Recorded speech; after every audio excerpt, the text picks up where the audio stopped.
Kinano ka mana? Kuanday. Bagan nagsapan akong paghinga ba. Sugod kagabi mana. Ano tabo kagabi mga tabis na. Siyempre durog kami ni Ian. Gingkalasan niya kaya sa cellphone pa. Tapos nawaray na ako mana hininga ba. Like iton nga ni nga ginhabol kon akon hininga mana tungod nga. Bet nakakahinga. Dinito nga part kagabi nga as in ginahabol ko na akong hininga. Sige niya kan ni Ian, di ko yung papansin. Kaya siyempre ginahabol ko na hininga. So yun, nag-search ko yung Google. I-search ko yung Google kung ano niya nga nahinabuha akon. Bako? So, may ada ko man na sleep apnea. Grabe. Ano man, itim ko yan na. Okay. So, kinahanglan ko na man na talaga magpa-check up man na. Ang pinakakaraniwang mga palatandaan at sintomas ng central at obstructive sleep apneas ay ang sumusunod. Malakas na hilik. Di ba mananahagong akong maupay? Ay like, itakon hagong makusog. Nakakaarimutaw. Di ba gabi-ibagan na uwang masusugad. Mga episode kung saan humihinto ka sa paghinga habang natutulog na maiulat ng ibang tao. Hingal na hingal sa hangin habang natutulog. Ito man natin siring manaday. Ito na lang kagabingan na nabo. Ano man tim ko ang yan na nararamdaman? Yan, nabagan, ako paghinga yan, nabagan diri yan normal, like mabugat iya hadughan.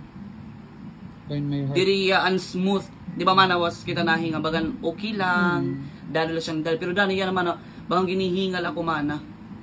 Bain may heart failure ka? Wala man namon manalahi man nga may sakit sa puso. Siguro mas maupay ada magpa-check. Paano nga magkakaadakin sugad ton mana? Siyempre may ano mga kinakaon ko ano. Kinakaon tas kuan ka pa second hand smoke. Kasi kamo mana, sigit yung sigarilyo din sa kubit balay, nagpapakaano kamo mana. Kamo nga tuloy iyan ni Papa ikaw. Siguro tungod nito ako mana ka maarte. Aso, kailangan di ba mayakan man akong maarte amulod kuan. Basta man namin nafe-feel ko talaga akong manadughan nga bagan feeling ko mabugat. Mabugat talaga yung dughan man, diri man ang smooth na paghinga. Diri normal nga paghinga. Ano man mga suggestion? Nakadamo na ton actually man, nabagang gindidid makula dak nasumat kanda mama, kanda papa.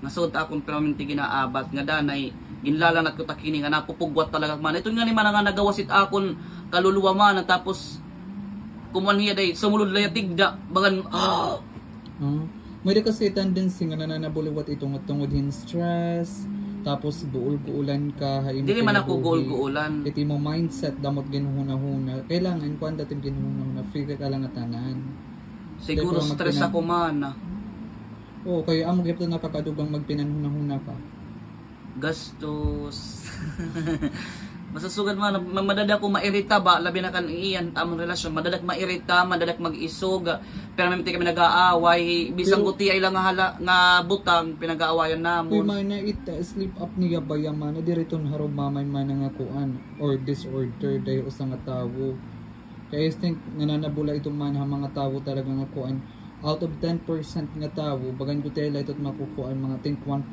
or 2%. Pero visit ako mga follower nga nag-comment akon post yan na may adagap nila na nafe-feel nga sugad nga situation nga pero, nagiging or nagkakaroon sleep apnea. Actually bangin diri ka sleep apnea mas maupay na lahinin kuan is magpa-check ka talaga para masabtan mo na mas maupay nga maklaro kung ano talaga ang cause. Kay bangin laton diri kuan kay diri bayaharo mamit sleep apnea kun di ka maaram. Di kit maaram nga sleep apnea actually, di kit wala ko ton idea. Yan ako lagi search sa Google. Maram ka man at sleep apnea, delikado iton.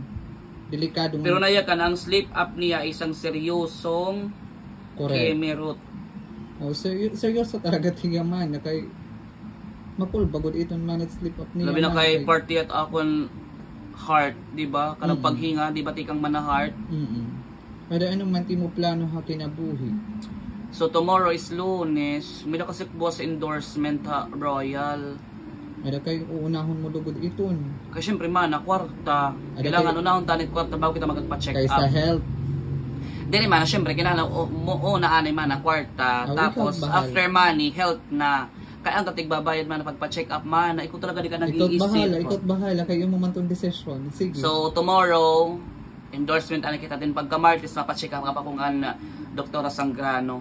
Kung ano pwede maupay, ano't maupay nga bubuhatong ko, ano tak pwede himuon before mag-sleep, kaunon ko kung ano, or ano hay kita man na mapacheck up. May kasi ito man ang mga testing, syempre i-check kita imong heart, ngan hiti mo kuan.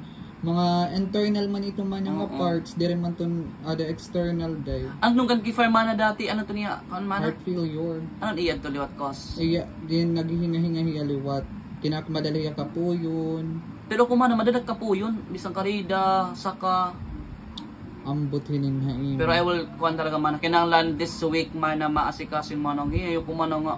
Pero kay makarado ka naman na malaman man kung ang ting sakit buyag la simbakula. Okay? Ada kay wala na ton may himo puhon pag ampo nala talaga kita. Bodo ini amo naman sinising man nga. May ada ka man kwarta pero may kabal liwat buyag la. Okay, liwat mo no. Sangli. Gawin ako ni man na maging kun man at bumalik na lang at tumanan dati naton nga kabutangan man hadaga mi kumbaga amo naman la ano. Asyan. Ayola always kang alimtihi papagad. Always man ako nagpipray. Correct. Pipray ako man. Nabisan ako din na simba, nagpipray ako every time before ako mag-sleep. So yan na dapat nga week makagpa-check up ako. Kailangan di ko yung baliwalaon. Susumat ko kapilikan mama ng kampapa. Sige kay pare. Kahit iyang kagabi talaga man, naging kalasan. Delikado nga ho tulad din akong kuan mana. Kung wala may nagmamataday, ano man na ni medicine, uminom kang tubig or Oray. As in pagkahinga ko otro, higdadayon. Napahuway ka anay. Sige na. Mapuhuyak ka anay mana. Sige. Bye.